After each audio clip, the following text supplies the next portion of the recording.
ભુજમાં 4.5 દાયકા જૂનું ભારતીય સંસ્કૃતિ દર્શન મ્યુઝિયમ આવેલું છે।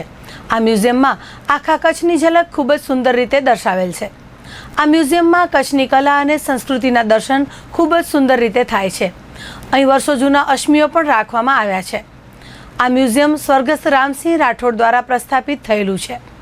1980માં આ મ્યુઝિયમની સ્થાપના કરવામાં આવેલ હતી।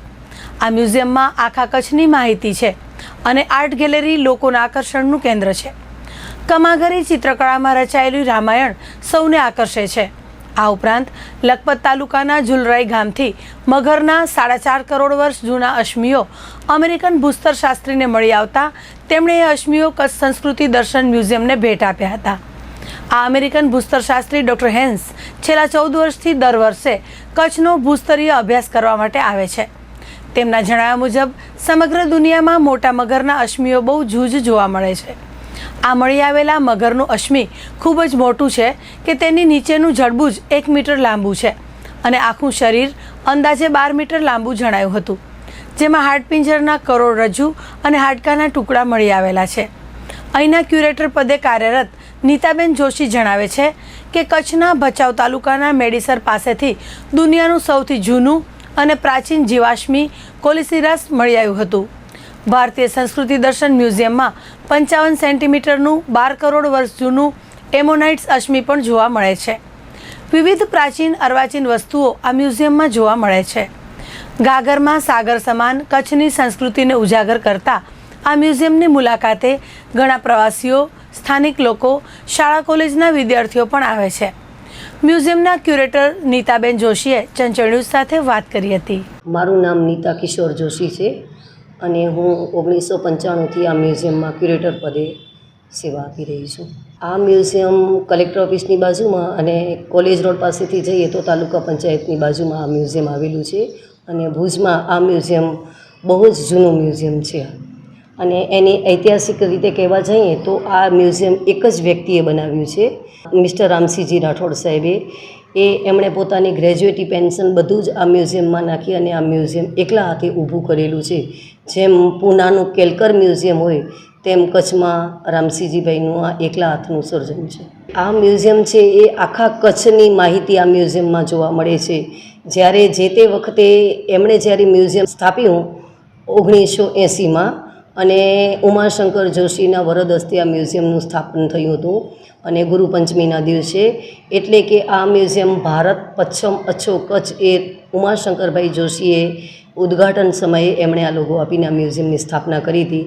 તો આમ જોવા જઈએ તો ત્યારે મ્યુઝિયમો બહુ ભુજમાં ન હતા, અમુક જ જૂના મ્યુઝિયમો જે હતા ત્યારે રામસિંહજીભાઈનું આ એકલા હાથનું મ્યુઝિયમ અને તેમાં આખા કચ્છની માહિતી આ મ્યુઝિયમમાં છે। મ્યુઝિયમની પહેલી જ બિલ્ડિંગમાં તો એમાં સારી એવી એક આર્ટ ગેલેરી આવેલી છે જે એલસી સોનીએ બનાવેલા ચિત્રો છે, એમના પોતાના પેઇન્ટિંગો છે ને આખા કમાંગરી ચિત્રો જે કચ્છની આમ તો 4 શૈલી હોય છે, પૂટ શૈલી, બિહારની મધુબનથી, પછી પૂટ શૈલી હોય છે, એવી રીતે આપણી 4 શૈલીઓ હોય છે। તો એમાં જે કમાંગરી શૈલી છે એ કચ્છની શૈલી કહેવાય છે। એ કમાંગરી ચિત્રની આખી રામાયણ આપણે અહીંયા બનાવેલી છે, જે તેરા જાગીરમાંથી ત્યાં રામસિંહજીભાઈ જાતે જઈ અને એમની સાથે ખોડીદાસભાઈ પરમાર પણ ગયેલા અને એ ચિત્ર પણ અહીંયા છે। એલસી સોનીની આખી આર્ટ ગેલેરી કચ્છમાં એક જ ભુજમાં આવેલી છે અને અહીંયા 45 મિલિયન યર્સ એટલે કે 4.5 કરોડ વર્ષ જૂનું મગરનું ફોસિલ્સ છે અને 12 કરોડ વર્ષ જૂનું ડાયનાસોરનું પણ ફોસિલ્સ છે। એટલે એક બિલ્ડિંગ છે જે આર્ટ ગેલેરી તરીકે ઓળખાય છે। પછી એનાથી આપણે આગળની બિલ્ડિંગમાં જઈએ તો કચ્છની હસ્તકળા જે એમ્બ્રોઇડરી વિભાગ છે એમાં દરેક જ્ઞાતિનું ભરત, ધારો કે આહિર હોય, મુતવા હોય, હરિજનનું ભરત હોય, રબારીનું હોય, તો દરેક જ્ઞાતિ વાઇઝ ભરત આ મ્યુઝિયમમાં મૂકવામાં આવ્યું છે અને અહીંયા એક કાચબો રાખવામાં આવ્યો છે। એટલે કાચબાનો જે શેપ છે એને કચ્છનો શેપ જે છે એ કાચબા જેવો છે।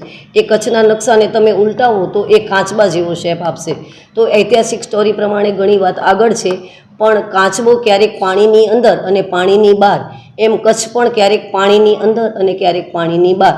કચ્છને ઉલટાવીએ તો છક થવાય એમ આપણા અહીંયાનો આ જે પ્રાદેશિક મુલ્ક છે એને જોતાં જ આપણને એમ લાગે કે અહીંયા તો ઘણું બધું સચવાયેલું છે। અને કાચબાની એક સ્વભાવ હોય છે, એક પ્રતિકૃતિ સ્વભાવ હોય છે કે એની ઉપર ગમે એવી આપત્તિ આવે તો પણ એ પોતાના હાથ પગ સંકોરીને કોઈ પણ જાતનો શોર બકોર ન કરે. એમ કચ્છ ઉપર પણ અર્થક્વેક છે, સાયક્લોન છે, અતિવૃષ્ટિ અનાવૃષ્ટિ એવી ઘણી બધી આપત્તિ આવી, પણ એ ક્યારેય શોર બકોર કર્યા વગર એ સબસે આગે સબસે તેજ એ આપણું કચ્છ છે. અહીં અમલદાર આવે ત્યારે રોવે કે સજાનો જિલ્લો છે, જાય ત્યારે મજાનો જિલ્લો મૂકવો નથી એટલે રોવે છે. એટલે કે મહાનાયક અમિતાભ બચ્ચને કહ્યું કે કચ્છ નહીં દેખા તો કુછ નહીં દેખા. પણ આજથી 200 વર્ષ પહેલાં આપણા ઓઢો જામ અને હોથલ પદમણી એમણે એક દુવામાં કહ્યું હતું, ખેરી બેરી ને બાવરી બ્યાજ જા કંઢા ને કખ હલો હોથલ કચડે જત માળું સવા લખ. એ આપણું કચ્છ મુલ્ક છે. એની અંદર આ એક મ્યુઝિયમ આવેલું છે. એની અંદર આપણે જોઈએ તો આપણા આખા કચ્છની હસ્તકળા તો છે જ, પણ આગળથી આપણે જઈએ તો આપણા ત્રાંબા પિત્તળના વાસણો ઘરમાં કેવી રીતે વપરાતા જૂના સમયના એ છે. પછી કચ્છના મ્યુઝિકલ ઇન્સ્ટ્રુમેન્ટ કે એની અંદર આપણે મોરચંગ છે, ભોરિંદો છે, સાજિંદો, સુરંદો, કરતાલ, પાવો, કાની, વાંસળી, જોડિયા પાવો. પછી ત્યાંથી આગળ આપણે જઈએ તો બુઢા ચાચા વખતના એમ કે ઘણા વર્ષો જૂનું એ માટીકામ પણ અહીંયા સચવાયેલું છે.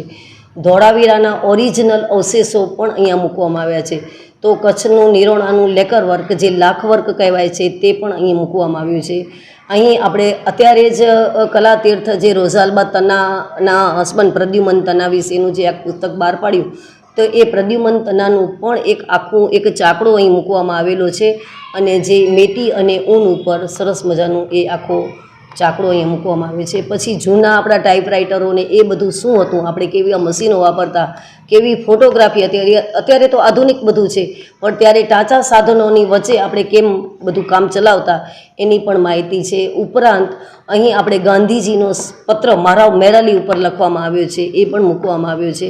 અને આગળ આપણે જોઈએ તો રબારી લોકો લગ્ન કરવા જાય ત્યારે કઈ રીતે પોતાનો પહેરવેશ પહેરે એ પણ છે. અને એક બીજી સરસ મજાની આપણે અહીંયા એન્ટર થઈએ ને ડેલી આવે છે, તો એ ડેલીમાં પણ સમશીતોષણ કટિબંધમાં મૂકવામાં આવી છે. એમાં સારંગ રાગ મૂકવામાં આવ્યો છે.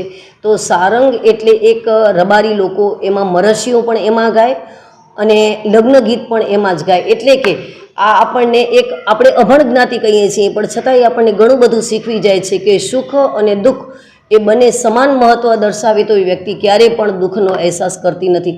ઉપરાંત અહીં અમે છે મૂક્યું છે, તો છે એ દર વખતે આપણે એવું જ બતાડવાનો રામસિંહજીભાઈનો પ્રયાસ હતો કે દર વખતે આપણે જ્યારે પણ કોઈ પણ સ્થિતિમાં હોઈએ તો આપણે દર વખતે ખુશ મિજાજમાં જ રહેવું જોઈએ.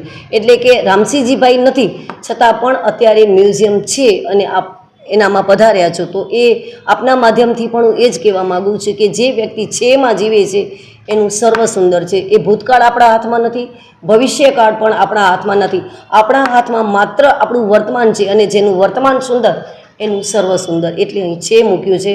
અને રામસિંહજીભાઈ છે એ ઓટોગ્રાફ કરી અને એ સહી કરી આપતા, એમનું પોતાનું ઓટોગ્રાફ આપતા.